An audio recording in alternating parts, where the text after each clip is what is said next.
Bonsoir! Graça e paz, meus irmãos, todo o povo de Deus, sejam bem-vindos. Você chegou no Mais do Mesmo. O Mais do Mesmo, ele é um programa produzido pela ILPN Montreal, que tem como propósito principal conhecermos mais da mesma Escritura, mais das mesmas doutrinas e mais do mesmo Jesus. E a única novidade que nós buscamos aqui é a novidade de vida. O Mais do Mesmo, ele é quase sempre ao vivo, hoje excepcionalmente sendo gravado, direcionado primeiramente aos nossos irmãos da ILPN.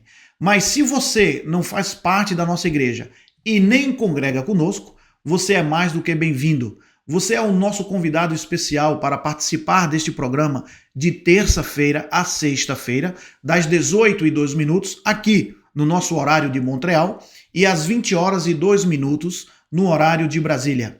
Sempre às 18h02, para que a gente não esqueça as palavras do salmista, que está no Salmo 18, versículo 2, que diz: "O Senhor é a minha rocha, a minha fortaleza e o meu libertador, o meu Deus, o meu rochedo, em quem me refugio, o meu escudo, a força da minha salvação, a minha torre de proteção." Meus irmãos, como você bem sabe, nós estamos refletindo, meditando, estudando esta semana sobre Ele é o nosso Rei. Jesus é o nosso Rei. O pastor Wallace, ele teve uma excelente ideia de, durante esse mês de Natal, trazer uma trilogia falando sobre Jesus, ele é o nosso descanso. O pastor Wallace apresentou a semana passada. Esta semana eu apresento como Jesus, ele é o nosso Rei. E na semana seguinte, na próxima semana, o pastor Wallace falará sobre Ele é o nosso Natal. Jesus é o nosso Natal. Ontem nós verificamos e aprendemos e refletimos sobre a perspectiva judaica desse rei messiânico. Porque o nosso objetivo aqui, dentro dessa reflexão, dentro desse estudo, é nós entendermos a diferença ou o conceito entre o reino messiânico ou o rei messiânico na perspectiva judaica e o rei messiânico na visão do evangelho. Ontem, quando nós iniciamos o nosso estudo, nós verificamos que para que a gente entendesse o conceito do rei messiânico e a perspectiva ou expectativa judaica, da tradição judaica e do que o próprio evangelho nos traz, nós precisamos primeiro definir o que é Messias. Né, rei messiânico, o que é o Messias? Dentro da própria Bíblia, tanto no Antigo Testamento como no Novo Testamento, essa palavra apresenta-se e aparece. No caso do Antigo Testamento, seria no hebraico Mashiach, né, traduzido para ungido ou Messias, e no grego koiné do Novo Testamento, seria Christos, que significa a mesma coisa, ungido e Messias. Nós observamos que uma pessoa que é chamada de ungido ou de Messias, ela seria uma pessoa escolhida pelo próprio Deus. Ela tinha uma função, ou seja, era uma pessoa que tinha uma representatividade de Deus nas funções destinadas. Ou seja, o rei, ou seja, um sacerdote, ou seja, o próprio profeta. Nós identificamos que dentro da expectativa judaica da época, o rei deveria vir da descendência de Davi. O rei messiânico deveria vir da descendência de Davi. Ele teria que ser um líder político e um líder militar, porque ele faria o seguinte: ele colocaria Israel sobre todas as outras nações. Israel seria soberano e ele subjugaria todas as outras nações a Israel. Ele também estabeleceria um reinado de paz, um reinado de justiça e um reinado de prosperidade para a própria nação judaica. Na realidade, a expectativa do judeu era esperar um Messias, um rei messiânico libertador, que lutasse contra os impérios da época, contra os opositores, os inimigos de Israel, e colocassem todos esses inimigos, todos esses opositores, sobre Israel, abaixo de Israel, Israel como nação soberana.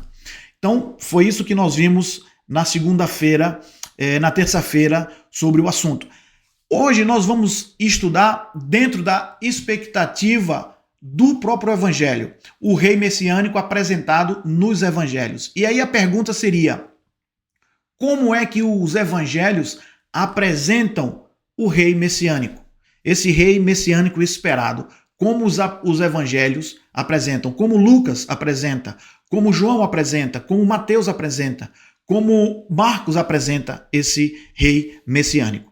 Jesus, no início do seu ministério, ele anuncia ao povo judeu a chegada do reino de Deus.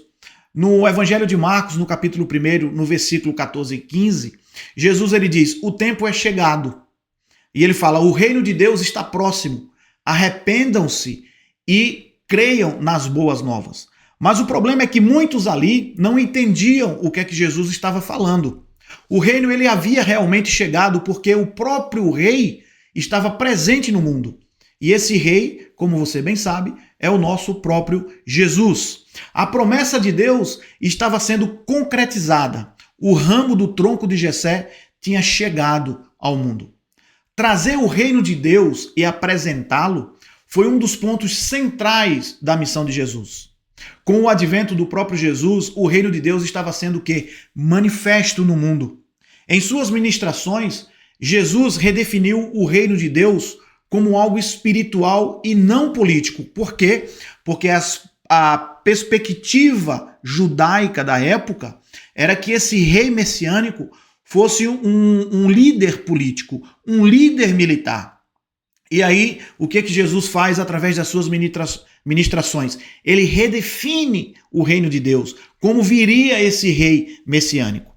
Em Lucas, no capítulo 17, no versículo 20 até o versículo 21, ele diz assim: certa vez, tendo sido interrogado pelos fariseus sobre quando viria o reino de Deus, Jesus respondeu: o reino de Deus não vem de modo visível, nem se dirá: aqui está ele ou lá está, porque o reino de Deus está entre vós. Ou seja, o próprio reino de Deus é a imagem do seu próprio rei messiânico.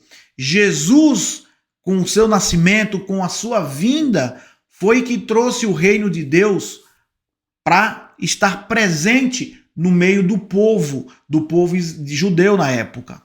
Os fariseus, como os escribas, eles aguardavam que um líder político, um líder militar, segundo a sua perspectiva, a sua expectativa.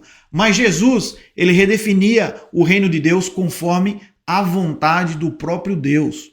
Jesus, ele enfatizou que o seu reino traria uma transformação interna e não externa, uma transformação ética. E um dos maiores exemplos de que Jesus veio mostrar esse tipo de transformação foi o Sermão do Monte, que está no Evangelho de Mateus, no capítulo 5 até o capítulo 7. O Sermão do Monte em Mateus é uma das passagens mais eruditas e significativas dos ensinamentos de Jesus. No entanto, Jesus ele estabelece os princípios éticos, ele estabelece os espirituais e os comportamentais que guiam os cristãos na vida diária. Jesus, como rei, ele estava dizendo ao povo que para haver uma transformação externa, precisaria primeiramente haver uma transformação interna, uma transformação do coração. Por isso que ele disse ao povo: arrependam-se e creiam nas boas novas. E as boas novas é o próprio evangelho, é o próprio reino de Deus chegando à terra no meio de toda a nação, é a própria encarnação do Filho de Deus, o nosso rei messiânico, Jesus Cristo. Bem-aventurados, diz Jesus no Sermão do Monte, os que possuem qualidades como a humildade, como a misericórdia, pureza de coração e sede de justiça. E Jesus, ele promete bênçãos e recompensas divinas para aqueles que são assim. Nós, como discípulos e servos do rei messiânico, nós precisamos ser sal e luz do mundo. Jesus nos deu a responsabilidade de influenciar positivamente o mundo e refletir através das nossas atitudes a glória de Deus. O nosso rei messiânico, ele orienta-nos a não acumular riquezas terrenas, mas investir em tesouros espirituais.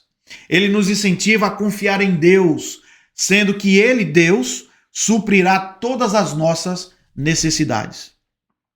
Em resumo, meus irmãos, o Sermão do Monte, ele é um chamado para uma vida de integridade, uma vida de compaixão e dependência total de Deus.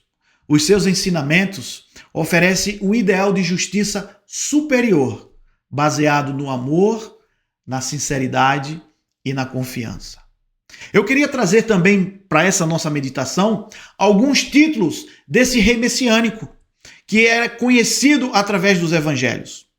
Um dos primeiros títulos que é dado a esse rei messiânico é que o nosso rei, ele é filho de Davi.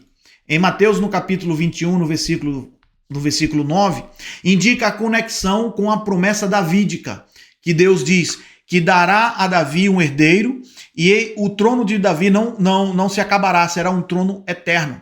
Mas Jesus, ele desvia o foco de uma liderança política, aquilo que nós tínhamos falado anteriormente.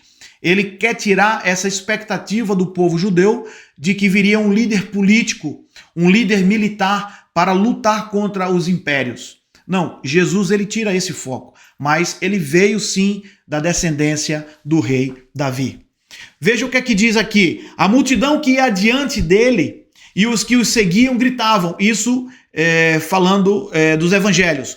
Hosana ao filho de Davi, bendito é o que vem em nome do Senhor. Hosana nas alturas, ou seja, salva-nos, por favor. Mas o nosso rei, ele entra em um jumentinho, filho de uma jumenta. Conforme Zacarias profetizando no capítulo 9, versículo 9, sobre a vinda do rei de Sião. Zacarias, ele diz, alegrem-se muito, cidade de Sião. Exulte, Jerusalém. Eis que o seu rei vem a você, justo e vitorioso, humilde e montado num jumento, um jumentinho, cria de jumenta. O nosso rei é esse a quem Bartimeu, quando ele sai de Jericó, grita, Jesus, filho de Davi, tem misericórdia de mim. O nosso rei, o segundo título, é que ele é o filho do homem. Há uma profecia em Daniel, no capítulo 7, no versículo 13 até o 14, que ressalta não só a autoridade divina desse rei messiânico, mas o seu papel escatológico. O que é que diz o profeta Daniel no capítulo 7, versículo 13 e 14? Ele diz, a minha visão à noite, isso Daniel falando, a minha visão à noite, eu vi alguém semelhante a um filho de homem, vindo com as nuvens dos céus.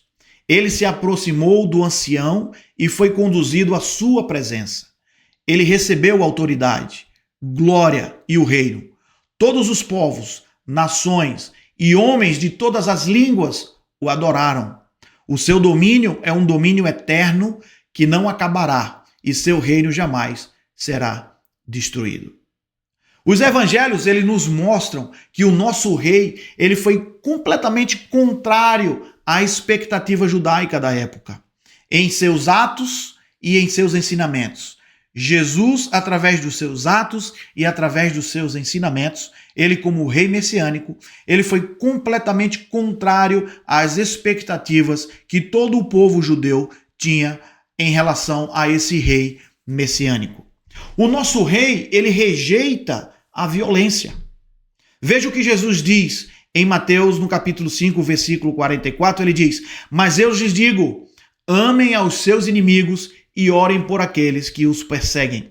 Jesus, ele não liderou uma revolta contra Roma, que era aquilo que o povo judeu esperava, que esse homem se levantasse e lutassem com um exército, contra o Império Romano e fizesse com que Roma fosse subjugada à nação judaica. Mas ele pregou o quê? Amar aos seus inimigos. No segundo, na própria entrada triunfal, Jesus, ele usou um jumento, um símbolo de humildade. O que é que os próprios judeus esperavam?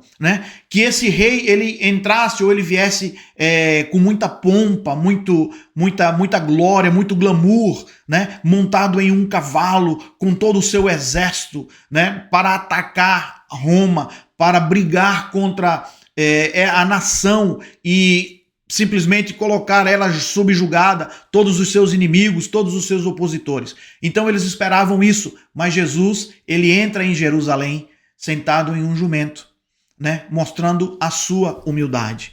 O nosso rei messiânico é o nosso Messias sofredor. A promessa de Isaías 53 tem a sua aplicação em Jesus como o profeta, como o Messias sofredor. Isaías ele escreve dizendo o seguinte, a partir do versículo 2 até o versículo 5. Ele cresceu diante dele como um broto terreno e como uma raiz saída de uma terra seca. Ele não tinha qualquer beleza ou majestade que nos atraísse. Nada havia em sua aparência para que o desejássemos. Foi desprezado e rejeitado pelos homens, um homem de dores e experimentado no sofrimento. Como alguém de quem os homens escondem o rosto, ele foi desprezado, e nós não tínhamos em estima. Certamente ele tomou sobre si as nossas enfermidades, e sobre si levou as nossas doenças. Contudo, nós o consideramos castigado por Deus. Por Deus, ele foi atingido e afligido. Mas ele foi transpassado por causa das nossas transgressões, foi esmagado por causa das nossas iniquidades. O castigo que nos trouxe a paz estava sobre ele, e pelas suas feridas nós fomos sarados. Este é o rei messiânico, este é o Messias sofredor. O nosso rei é o Messias sofredor, porque assim como o reino de Deus, a cruz foi a centralidade da sua missão messiânica. Aquele que era esperado como líder militar e político, como rei, nasceu em uma manjedoura. Em humildade, esvaziou-se de si, entregou-se por amor e sofreu pelos seus, contradizendo qualquer expectativa de um triunfo imediato. Ele é o nosso rei, a quem nós devemos render toda a honra e todo o louvor. O único a ser adorado. Ele é o nosso rei, é o nosso libertador. Nos arrancou das garras do diabo e nos conduziu para o seu reino de amor e de justiça. Ele é o nosso rei. Amanhã nós vamos meditar sobre o Evangelho e a ressignificação do Messias. Eu aguardo vocês, meus irmãos. E assim a gente termina mais um programa. Naquilo que eu acertei, a glória será de Deus. Naquilo que eu errei, a glória será minha mesmo. Amanhã, se Deus quiser, tem mais do mesmo livro, mais das mesmas doutrinas e mais do mesmo Cristo. E a você que nos acompanhou até aqui, fica o abraço apertado da nossa igreja. Que Deus te abençoe. A bientôt. À la prochaine. Au revoir. Até mais. Que Deus os abençoe.